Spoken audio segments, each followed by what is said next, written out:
माँ तू सबसे प्यारी है, माँ तू जग में न्यारी है। माँ तू सबसे प्यारी है, माँ तू जग में न्यारी है।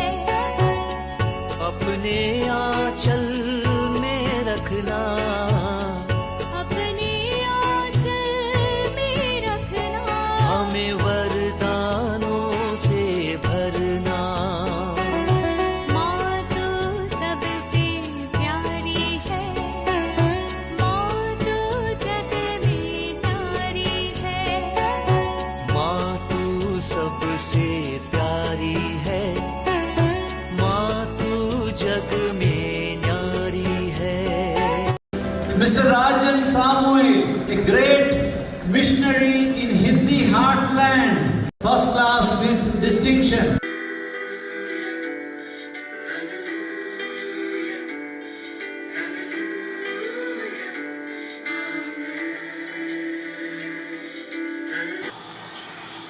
पिता, पुत्र और पवित्र आत्मा के नाम पर आमीन। आप सबों को जय यीशु। आज हम लोग प्रकाशना ग्रंथ अध्याय 15 को सीखेंगे। इससे पूर्व में हम लोगों ने प्रकाशना ग्रंथ अध्याय 13 के अंदर जो पशु के उस शक्ति, सामर्थ्य, उसका क्रूरता, और अध्याय 14 में मेमने का विजय कैसा है, इसके ऊपर हम लोगों ने मनन चिंतन किया। मेमने के द्वारा संसार को कैसे न्याय मिलता है आदि हम लोगों ने अध्याय 14 के अंदर पढ़ा था। अध्याय 15 बहुत ही छोटा सा एक अध्याय है, केवल 8 वाक्य है इसके अंदर। ये मेमने के द्वारा किस प्रकार संसार को न्याय दिया जाता है, इसकी ओर हमें अभी लेकर के जा रहा है।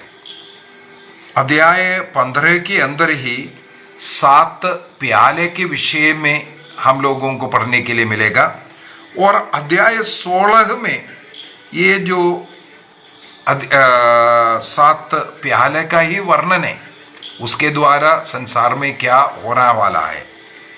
तो इस छोटा सा अध्याय मेमने के द्वारा मेमने का विजय किस प्रकार हुआ है, इसकी ओर हमें लेकर के जा रहा है। इसका हेडिंग ही विजय का गीत ही डाला है। तो हम लोगों ने इस अध्याय को सीखते हुए अध्याय 16 के अंदर प्रवेश करेंगे। अध्याय 16 जरूर हम कल सीखेंगे। आज 15 के द्वारा मेमने का गीत के विषय में, विजय गीत के विषय में वाक्य 1 में लिखा है, मैंने स्वर्ग में एक और महान एवं आश्चर्यजनक चिन्ह देखा। 7 स्वर्गदूत 7 विपत्तियां लिए थे। यह 7 प्याला, ये अंतिम विपत्ति है। इसका मतलब इसके बाद कोई विपत्ति नहीं है, लास्ट जजमेंट होने वाला है, क्योंकि इनके द्वारा ईश्वर का क्रोध पूरा हो जाता है। मैंने आग से मिले हुए कांच के समुद्र जैसा कुछ देखा। जो लोग पशु, उसकी प्रतिमा और उसके नाम की संख्या पर विजयी हुए थे, वे कांच के समुद्र पर खड़े थे। वे ईश्वर की वीणाएं लिए ईश्वर के दास मूसा का गीत और मेमने का गीत गाते हुए कहते थे, सर्वशक्तिमान प्रभु ईश्वर, तेरे कार्य महान और अपूर्व है। राष्ट्रों के राजा, तेरे मार्ग न्याय संगत और सच्चे हैं। इसका मतलब है पशु की आराधना ना करने वाला, पशु पर विजय प्राप्त करने वाला, और वही है। मेमना का गीत भी वही है। मेमना में विश्वास करते हुए, अर्थात ईसा मसीह में विश्वास करते हुए शैतान के कार्य को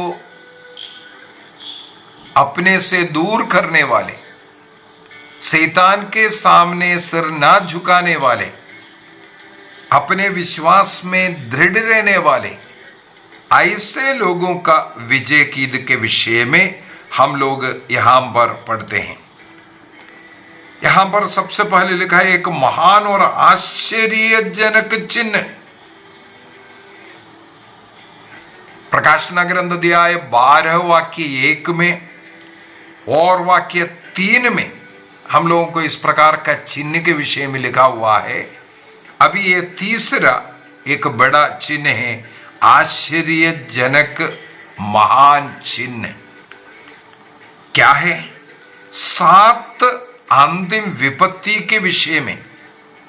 अंतिम विपत्ति है कर करके लिखा है, इसका मतलब है ये लास्ट जजमेंट के विषय में ही है, इसके बाद कोई विपत्ति नहीं होगा, ये हमें सिखा रहा है।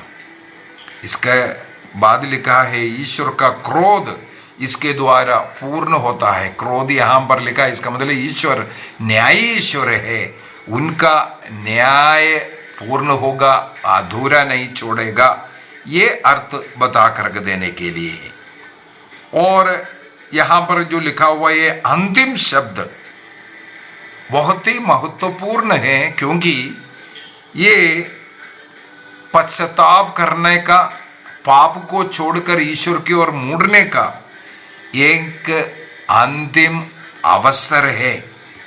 इसके बाद कोई अवसर नहीं मिलेगा पश्चाताप करने के लिए, ये बताने के लिए यहां पर इस अंतिम शब्द लिखा है। लास्ट वार्निंग मिल रहा है, इसके बाद कोई मौका नहीं मिलने वाला। इसके बाद आगे हम लोगों ने पढ़ा है कांच का समुद्र कर करके। ये हम लोग प्रकाशना ग्रंथ अध्याय 4 में भी इस प्रकार का पढ़ा था। और ये वहां पर हम लोगों ने देखा ईश्वर के जो सिंहासन है उसके सामने, तो यहां पर जो विजयी लोग ईश्वर के सामने खड़े होकर के ईश्वर की स्तुति करने का उस जगह को वहां पर इस कांच का समुद्र जैसे बता करके दे रहा है। और इसके बाद लिखा है आग से मिला हुआ, इसका मतलब वहां पर शुद्धिकरण हुआ और जो ईश्वर का न्याय का प्रतीक है इस आग के द्वारा बता करके दे रहा है। और जरूर वहां पर यह भी लिखा था जो पशु पर विजय प्राप्त किया हुआ, इसका मतलब है शहीद लोग होगा, संत लोग होगा, जो क्रिस्त में विश्वास करते हुए प्राण अर्पित करने के लिए भी जो तैयार हुआ, निर्दयता के साथ विश्वास में डटे रहे, उनके विषय में यहां पर बता करके दे रहा है। और बोल रहा है वो उनके हाथ में क्या है, वीणाएं रखा हुआ है, ईश्वर की स्तुति आराधना करने के लिए एक वाद्य। भजन स्तोत्र ग्रंथ अध्याय 33 वाक्य 2 में और अनेकों जगहों पर हम लोग को मिलेगा वीणाएं बजाते हुए प्रभु की स्तुति करने के। इसका मतलब विजयी लोगों का जो स्तुति आराधना करने का एक साधन है, एक माध्यम है ये जो वीणा। इसके बाद हम लोगों ने ये भी पढ़ा है कि इस प्रकार पशु पराजित है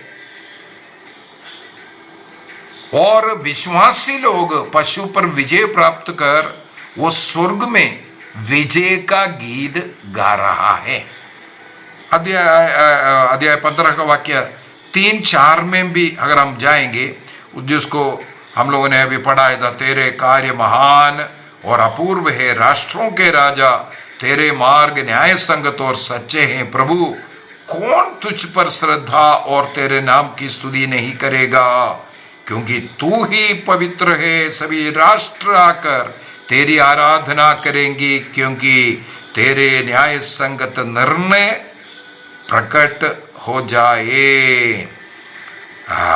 यहाँ पर वो जो स्तुति गीत को हम लोग देखते हैं, स्तुति गीत के विषय में। और ईश्वर के वाक्य 3 में क्या लिखा था, ईश्वर के दास मूसा का गीत और मेमने का गीत। ये दोनों का गीत को मिलाते हुए हम लोगों ने ये जो पढ़ा था, सबसे पहले 3 में लिखा है ईश्वर के दास मूसा का गीत। ये मूसा का गीत कहाँ मिलेगा?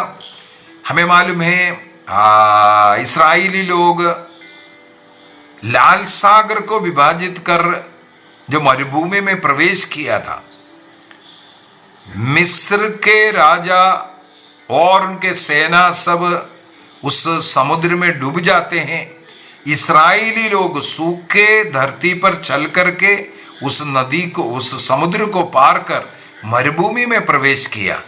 वहां पर जो गीत लिखा है निर्गमन ग्रंथ उसके अध्याय 15 में हम लोगों को मिलेगा ये जो गीत, मूसा का गीत। इसके बाद उसकी बहन मिरिया अन्य लोगों के साथ नृत्य करते हुए गीत गाते, इसके विषय में हम लोगों को निर्गमन ग्रंथ अध्याय 15 के अंदर मिलेगा उसके विषय में। इसका मतलब वो गीत कौन सा गीत है?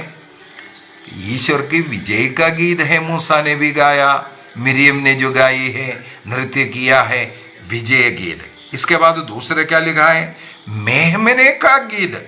मेमने का गीत का क्या मतलब है?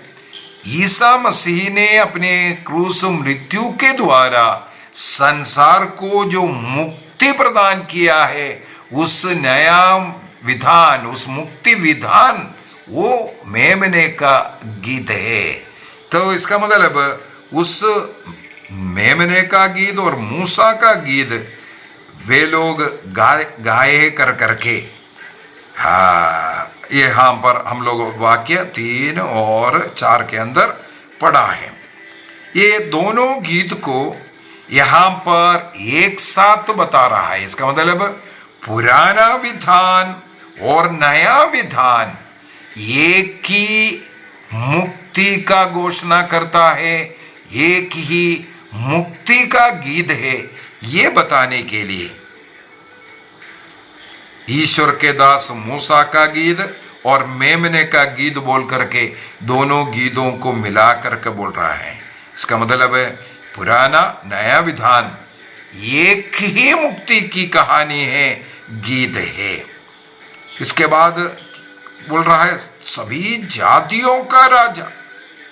ईश्वर केवल इस्राएली या एक ही जाति का नहीं, बल्कि संसार के सभी जातियों का, सभी मनुष्यों का ईश्वर है, ये इसकी ओर इंगित करता है।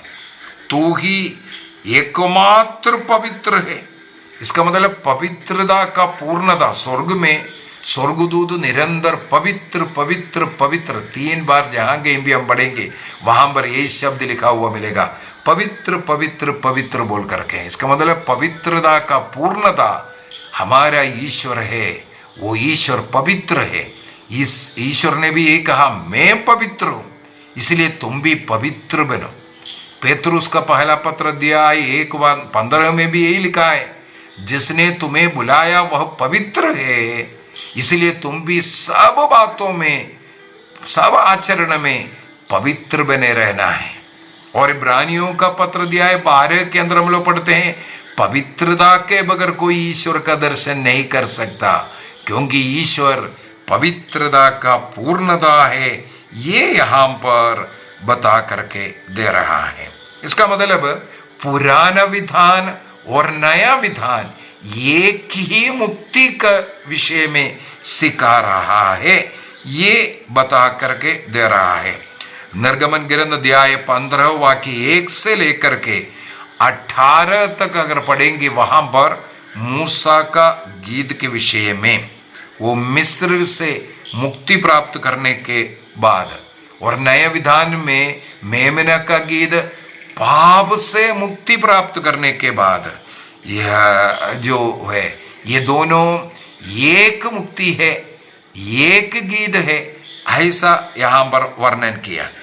अभी वाक्य 5 और 6 यदि हम लोग पढ़े वहां पर लिखा है, इसके बाद मैंने देखा कि स्वर्ग में साक्ष्य के तंबू का मंदिर खुल गया है, उससे 7 विपत्तियां लिए 7 स्वर्गदूत निकले, वे स्वच्छ और उज्जवल चालटी पहने थे और उनके वक्षस्थल पर स्वर्ण मेखलाएं बांधी हुई है। 4 प्राणियों में एक ने 7 स्वर्गदूतों को 7 सोने के प्याले लिए, जिनमें युग युगों तक जीवित रहने वाले ईश्वर के क्रोध भरा हुआ था। ईश्वर की महिमा और उसके सामर्थ्य के कारण मंदिर धुएं से भर गया था और कोई अब तक मंदिर में प्रवेश नहीं कर सका था जब तक 7 स्वर्गदूतों की 7 विपत्तियां पूरी ना हो जाएं। यह है पाठ। अभी हम लोग इसका एक एक शब्द में जाते हैं, अर्थ को देखते हैं। यहां पर सबसे पहले लिखा है वाक्य 5 के अंदर, साक्ष्य के तंबू का मंदिर खुल गया करके। साक्ष्य के तंबू के मंदिर, पुराने विधान में हमें मालूम है जो पवित्र तंबू के विषय में वो ईश्वर के उपस्थिति का स्थान माना जाता है। ईश्वर के उपस्थिति का स्थान। निर्गमन ग्रंथ अध्याय 40 में इस पवित्र तंबू के विषय में लिखा है। वहां पर ईश्वर के उपस्थिति को दर्शा रहा है। तो यहां पर भी साक्ष्य के तंबू का मंदिर खुल गया, इसका मतलब ईश्वर की उपस्थिति के विषय में वहां पर बोलना। मंदिर खुलना, न्याय का स्रोत ईश्वर स्वयं वहां उपस्थित है और वहां पर उपस्थित ईश्वर सब लोगों को न्याय देने के विषय में मंदिर खुल गया। इसका मतलब न्याय होने वाला है। और वो जो स्वर्गदूत शुद्ध चमकीले चालटी का वस्त्र पहना हुआ, चालटी का वस्त्र स्वच्छ है और उज्जवल है। स्वर्गदूत के वो पवित्रता का, क्योंकि पवित्र ईश्वर, पवित्रता का पूर्णता ईश्वर में, उनके साथ रहने वाला स्वर्गदूत भी पवित्र है और उनको मिला हुआ वो अधिकार को वो चालटी का वस्त्र हमें बताकर दे रहा है। उनको मिला हुआ जो अधिकार, जो पुरोहिताई वस्त्र, पुरोहितों को ईश्वर का जो अधिकार प्राप्त है, इस प्रकार का चालटी का वस्त्र, इसका मतलब है उस अधिकार को भी दिखाता है। इसके बाद देखो, सोने का जो वक्षस्थल पर स्वर्ण में खिलाएं बांधी हुई कर करके, ये जैसे पुरोहितों का याजकीय वस्त्र का एक भाग है। और जो स्वर्ण वो राजाधिराज प्रभु का राजाधिकार को दर्शाने वाला एक एक एक प्रतीक है। जैसे प्रकाशना ग्रंथ अध्याय 1 में भी हम लोगों ने ये पढ़ा था। 1 का 13 के अंदर हम लोगों को ऐसा मिलेगा, वो अधिकार उसको बता रहा है। वाक्य 7 के अंदर हम लोग देखा है 4 प्राणियों में से एक के विषय में। इसका मतलब है ईश्वर के सिंहासन के निकट रहने वाले 4 प्राणियों के विषय में प्रकाशना ग्रंथ अध्याय 4 के अंदर हम लोगों ने पढ़ा था। वाक्य 6 से आगे वहां पर जो पढ़ा हुआ, वो जो प्राणी ईश्वर के सिंहासन के सामने हमेशा उपस्थित रहने वाले उन 4 प्राणी के विषय में। और वहां पर सोने के कटोरे के विषय में लिखा है। ये भी हम लोगों को पुराने विधान के अंदर यरूशलेम मंदिर के लिए, मंदिर में उपयोग करने वाला, ईश्वर के आराधना के लिए उपयोग करने वाला जो एक पात्र, इसका मतलब वहां पर ईश्वर की आराधना, ईश्वर की उपस्थिति को फिर से इसके द्वारा जता रहा है। इसके बाद हमेशा के लिए जीवित प्रभु के विषय में लिखा हुआ है। युग युगों तक जीवित रहने वाले, युग युगों तक जीवित रहने वाले ईश्वर, वो अनादि अनंत ईश्वर है, ये हमें सिखा रहा है। इसके बाद बोल रहा है क्रोध से भरा हुआ। क्रोध से क्या है? क्रोध से भरने का मतलब है ईश्वर का क्रोध एक्चुअली पाप के प्रति ईश्वर के हाँ, जो पवित्र प्रतिक्रिया हम बोल सकता है। पाप के कारण पापियों की ओर जो अंतिम समय हो गया, अभी इसके बाद कोई और मौका नहीं है पश्चाताप करने का और प्रभु की ओर मुड़ने का। इसलिए ईश्वर का ये क्रोध जो पश्चाताप नहीं कर रहा है, प्रभु की ओर मुड़ना नहीं चाहता है, उनकी ओर दिखाने वाला एक प्रकार का एक ईश्वरीय स्वभाव, पवित्र स्वभाव ही हम बोलेंगे इस क्रोध को, क्योंकि वो पाप को घृणा करता है, वो पापियों को प्यार कर रहा है। पश्चाताप के लिए बुलाने के लिए समस्या आया, उनकी वाणी नहीं सुनने के कारण जो ईश्वरीय क्रोध, जो न्याय उनमें जो होने वाला है।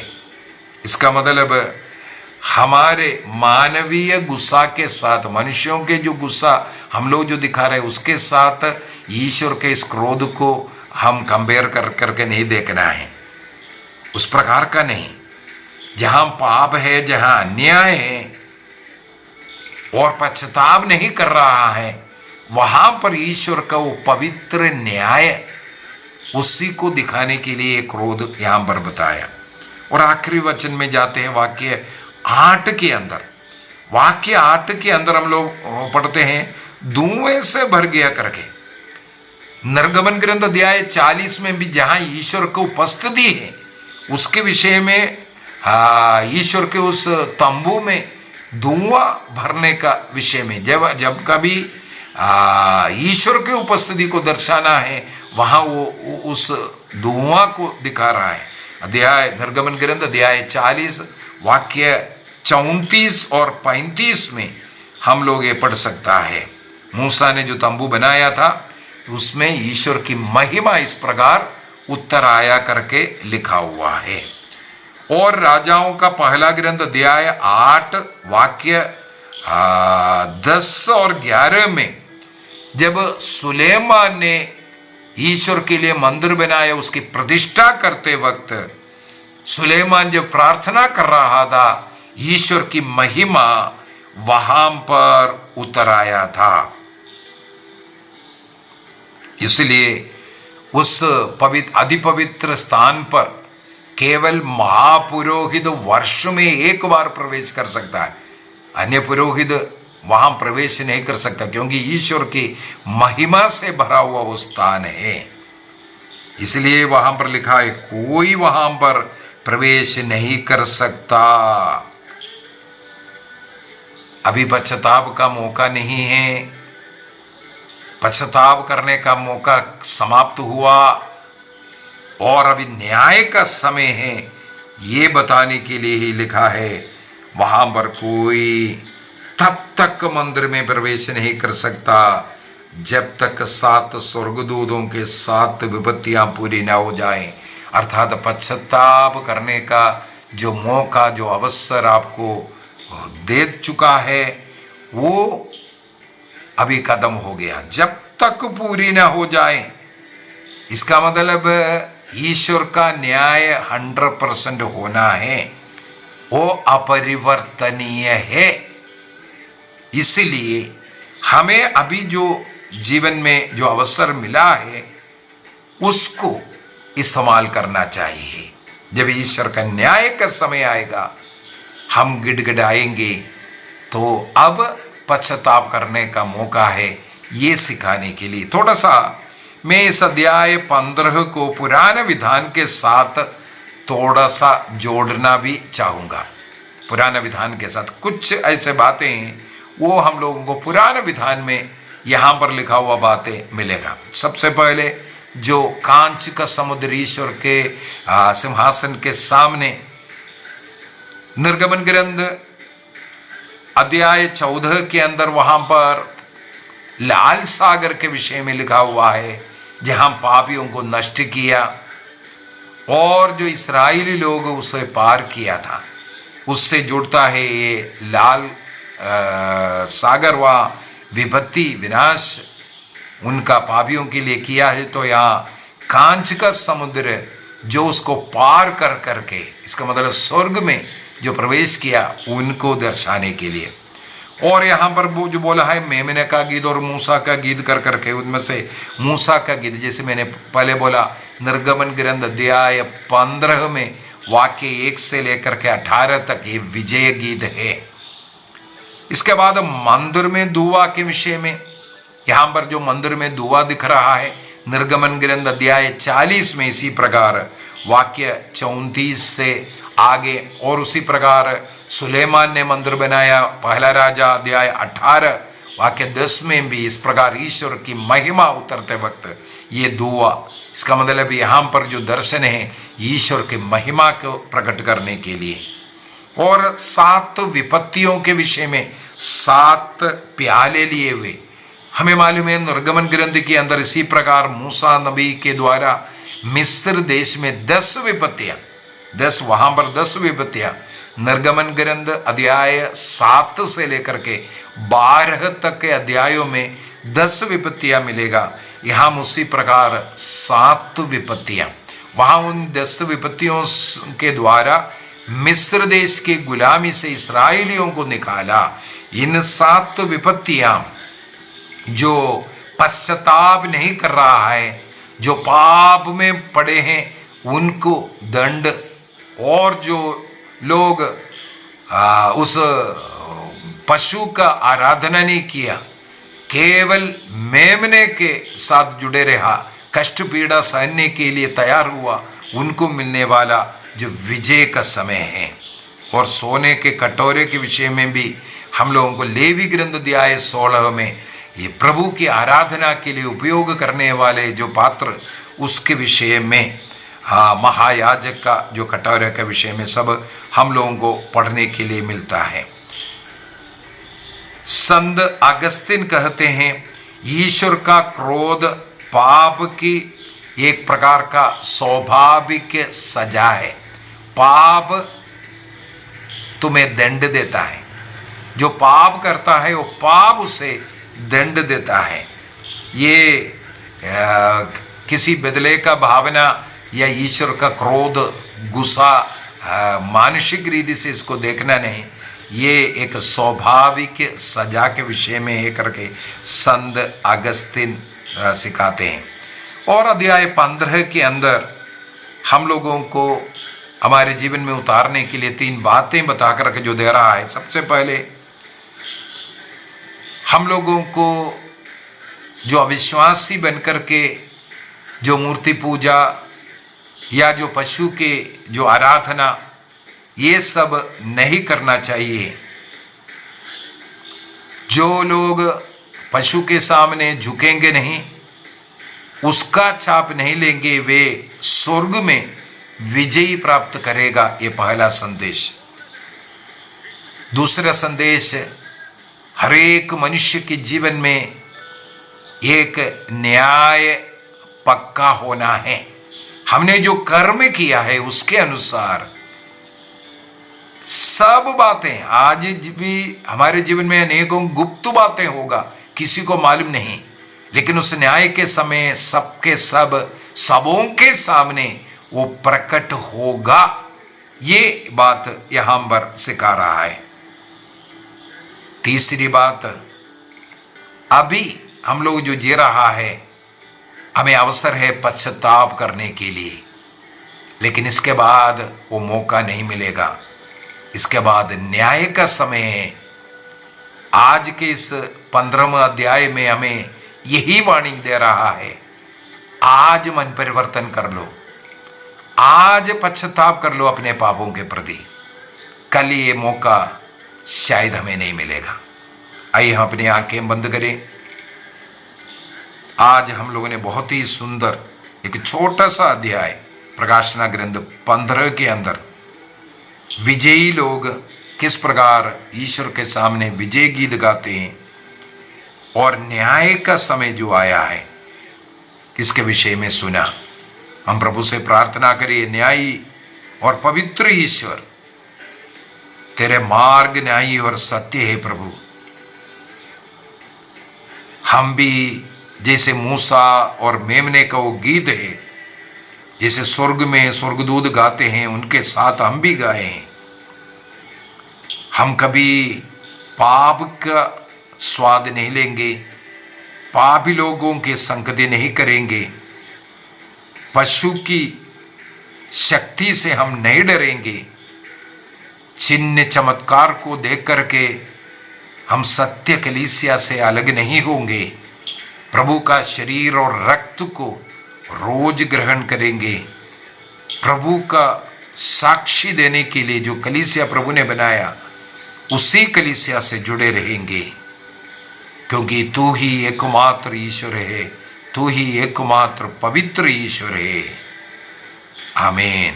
प्रभु हम सबों को आशीष दे, पिता पुत्र और पवित्र आत्मा के नाम पर आमीन। आप सबों को जय यीशु।